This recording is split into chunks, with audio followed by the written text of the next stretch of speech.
Polda Sumatera Barat, Sumbar, meringkus sejumlah pengedar narkoba di wilayah Pasar Gaung, Padang, Provinsi setempat pada Sabtu tanggal 9 November tahun 2024.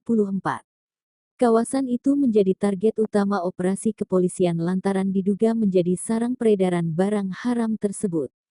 Sempat terjadi ketegangan ketika sejumlah aparat bersenjata melakukan penggerebekan. Beberapa warga berusaha melawan, namun mereka akhirnya takluk setelah digertak seorang perwira polisi bernama AKP Martadius. Ia merupakan kepala Satuan Reserse Narkoba Polresta Padang. Udah diam. Yang ribut saya ratakan. Jangan pancing emosi saya full kekuatan, bentak AKP Martadius. Yang bela yang salah saya habiskan kalian semua. Saya hancurkan kalian semua. Masyarakat di sini dukung saya. Silahkan Brimob gerak, yang dicurigai sikat, sambungnya. Mendengar hal itu, sontak situasi langsung berubah kondusif. Dari hasil penyisiran lokasi akhirnya polisi mengamankan sebanyak 7 orang, 4 diantaranya positif menggunakan narkoba.